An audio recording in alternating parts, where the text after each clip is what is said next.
प्रतिवर्ष अक्टोबर मास आसिले ओडिशावासी मध्य बात्या भय आसी थाए। पूर्व रेकर्ड देखिले 1999 महाबात्या ठारू आरंभ करी फाइलिन, तितली, गुलाब, जवाद भली बात्या अक्टोबर मासरे ही आसी। आउ एबे पुणी थरे सेभली एक आशंका सृष्टि हेलानी। कारण है प्रशांत महासागर में सक्रिय हेउछि ला निना। आउ एपटे मौसुमी अपसारण पई पाग अनुकूल हेलानी। समुद्र पतनर तापमात्रा कम अधिक करुथिबा आईओडी बी नेगेटिव हेबा नै बड़ संकेत देलानी। ताहले सतरे कौन एथर अक्टोबर में आसुची बात्या? देखंतु ए रिपोर्ट।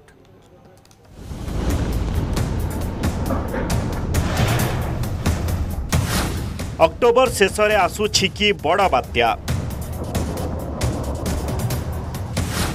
बात्या पई अनुकूल हेउछि कि पाणीपाग?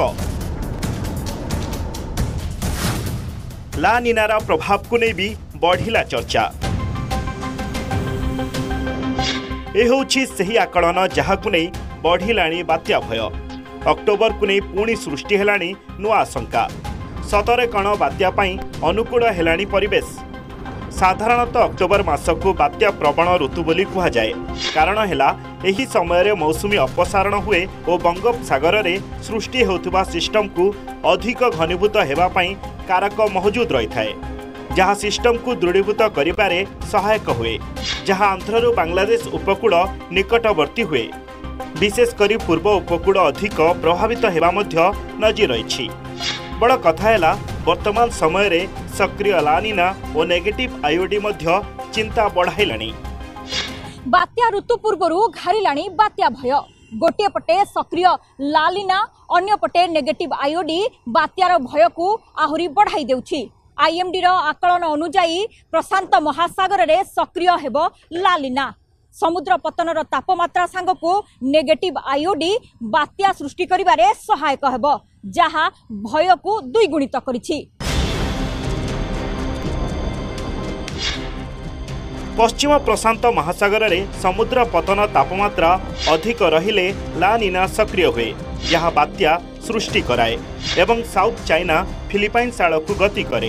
यार अवशिष्टांश बंगोपसागर रे अंडमान निकट में प्रवेश करे। मौसुमी परवर्ती समय रे ताहा तीव्र हुए।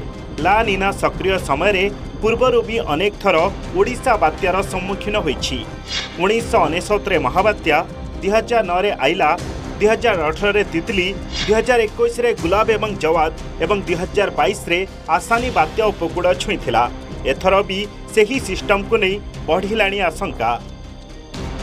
अक्टोबर मास प्रथम अर्धर आम कंडीशन सुइटेबल रोचे। आप नेगेटिव आईओडी को टिके फेवरेबल करुच्ची एवं समान समय जो लानिना कंडीशन रही है आपको फेवरेबल करुच्ची। लानिना कंडीशन आसपारे आप सेप्टेम्बर एंड नहले अक्टोबर बेलू, जहाँ प्रभाव में जो आपनर साइक्लोनिक सर्कुलेशन आप जो घूर्णिबलय फॉर्मेशन हबार चांसेस थाए सेटा बेसी रही थाए। सबु बात्या जे महाबात्या भली शक्तिशाली हुए ताहा नुहे। बात्या पई पाग अनुकूल हेबा सह सामुद्रिक स्थिति उपरे यह निर्भर करे। वर्तमान सुधा आईएमडी कि अन्य कौनसी पाणीपाग संस्था बात्या को नहीं कौनसी आकलन करि नाहंती। तेणु आगकु स्थिति कौन हेउछि एबे ता उपरे समस्तक नजर। भुवनेश्वररू निरूपमा बेहेरा, न्यूज 18 ओडिया। देशरू मौसुमी फेरिबा पई पाग अनुकूल हेलानी। प्रथमे राजस्थान रू करिबो अपसारण, एने आईएमडी सूचना दैछि। अन्यपटे बंगोपसागर में पुणी लघुचाप सृष्टि होइछि, जहाँ फल दक्षिण में प्रबल वर्षा नहीं अलर्ट जारी करिछि आंचलिक पाणीपाग विज्ञान केन्द्र। पश्चिम केन्द्रीय संलग्न उत्तर पश्चिम बंगोपसागर, उत्तर आंध्र प्रदेश और दक्षिण ओडिशा उपकूल निकटवर्ती अंचल में आज लघुचाप क्षेत्र सृष्टि होइछि। या सहित जड़ित घूर्णिबलय दक्षिण दिगक ढली रही। आगामी 2 दिन में यह दक्षिण ओडिशा संलग्न उत्तर आंध्र प्रदेश और दक्षिण छत्तीसगढ़ दे पश्चिम उत्तर पश्चिम दिगक गति करिबो। आसंता 24 घंटे दक्षिण ओडिशार 2 जिला कोरापुट और मालकानगिरी को ऑरेंज अलर्ट दिया। सहित गंजाम, गजपति, रायगड़ा और नवरंगपुर जिले में प्रबल वर्षा नहीं दि येलो अलर्ट। उत्तर ओडिशार केन्दुझर, मयूरभंज और बालेश्वर में प्रबल वर्षा। सारा राज्य में हालुका वर्षा हेबा नहीं पूर्वानुमान करा 17 तारीख पर्यंत एभली वर्षा जारी रहिबो। उत्तर पश्चिम बंगोपसागर, उत्तर आंध्र प्रदेश और दक्षिण ओडिशा उपकूल निकटवर्ती अंचल में आज सकाल 8:30 गोटे लघुचाप क्षेत्र सृष्टि होइछि। यह सहित जड़ित घूर्णिबलय समुद्र पतन 5.8 किलोमीटर उच्चता पर्यंत विस्तारित एवं उच्चता सहित दक्षिण दिग को ढली रही।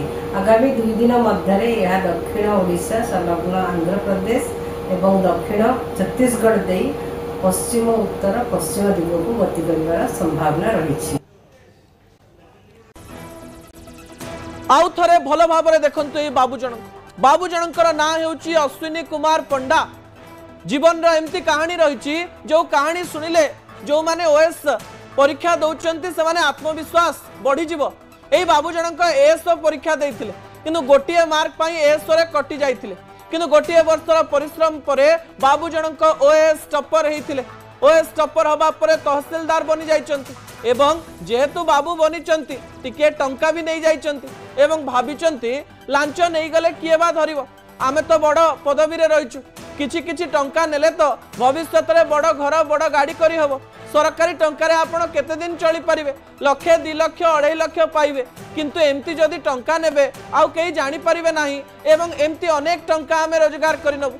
किंतु ए बाबूंकर कला कारनामा सामना को आसी जाइछि किंतु ए कार्य सामना को आसीबा परे अनेक बाबूंकर आखि फिटी जाइथिबो कि आखि फिटी नथिबो आमे जानि ना।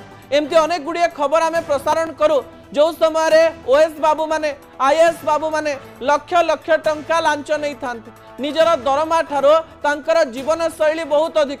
सरकार तांकु गाड़ी टीए देई थांती क्वार्टर टीए देई थांती दरमा दियंती विभिन्न प्रकार फीस दियंती किंतु ता परे भी जदि लोभ हुए एमाने करिबा बा कोन। किंतु एई बाबूंकर जणे बड़ कथा सामना को आसुची जो कथा मते व्यक्तिगत भाव में दुख देछि। मु जेतेबेले बाबू जनकर सोशल मीडिया देखिबा पई आरंभ करिथिली बाबू जनकर नीति बाणी रे पीएचडी करिथिली सबु पिलांकु कहउथिले जे स्वच्छतार सहित केमती काम करिवे। स्वच्छ भारत अभियान को निज मन रे रखिथिबा एई बाबू जनक लांच नै निज जीवन रे दाग लगैचंती निज शरीर रे दाग लगैचंती। यार अर्थ कथनी एवं करनी रे फरक रुहे कथा एवं काम रे अनेक लोकंकर फरक रुहे एवं एई बाबूंकर मध्य देखिबा पई मिलछि। किछि दिन पूर्व से निजर सोशल मीडिया रे लिखिथिले मिसु मोर देह ए देश माटी रे देशवासी चली जान्तु पिठी रे किंतु एई बाबू जनकर कथारु लागुथिला देश प्रति समर्पित थिबे राज्यर सेवा करुथिबे राज्य पई अनेक काम करिवार स्वप्न देखिथिबे किंतु एई स्वप्न भितरे निज जीवन को ऐश आराम रे बंचिवार जो स्वप्न से देखि देइथिले ताहा बोध हुए धरा पड़ जाइछि एवं से गोटे प्रकार बदनाम होइचंती। ता परवर्ती प्रसंग टीवी स्क्रीन को आनिबा पई अनुरोध करिवि दर्शक बंधु। बादिले बादू ए प्रसंग आमे आपनक निकट रे एथि पई रखुछु कारण सरकारी चाकरी पाइबा पई अनेक लोक अनेक परिश्रम करूचंती जो माने सरकारी चाकरी पाई पारु नाहंती बाबू माने बाबू हेई पारु नाहंती से माने जे अश्विनी बाबूंक ठारू कम टैलेंटेड कम पाठ पढुचंती सेया नुहे किछि किछि मार्क एपट सेपट हो गले जड़े बाबू बनी जाए एवं आउ जड़े बाबू बनी पारे नाही। आपण मानकु जेतेबेले सरकार अनेक दायित्व देइचंती आपणकु जेतेबेले सरकारी चाकरी मिलिछि आपण एई सरकारी चाकरी पाइबा पई एते परिश्रम करिचंती सेही समय रे लांच नेबा निंदनीय अटे। जो बाबू माने लांच एबे भी नौथिबे किबा लांच नेबा पई प्लान करूथिबे थरे विवेक को पचारंतु आपणकर कला कारनामा विश्वर कोनोसी ना कोनोसी शक्ति देखुची एवं जो दिन आपण धरा पड़िबे आपणक जीवन रो सबु सम्मान गोटिए दिन रे तळकु खसी जिवो एवं आपणकर जीवन रो सबु परिश्रम माटी रे मिसि जिवो। आशा करिवि लांच नौथुवा बाबू माने आजि ठारू लांच नेबा छाडी देबे नचेत भविष्य तो अंधार हेई पारे। असल कथा को एछि रखुछु शेष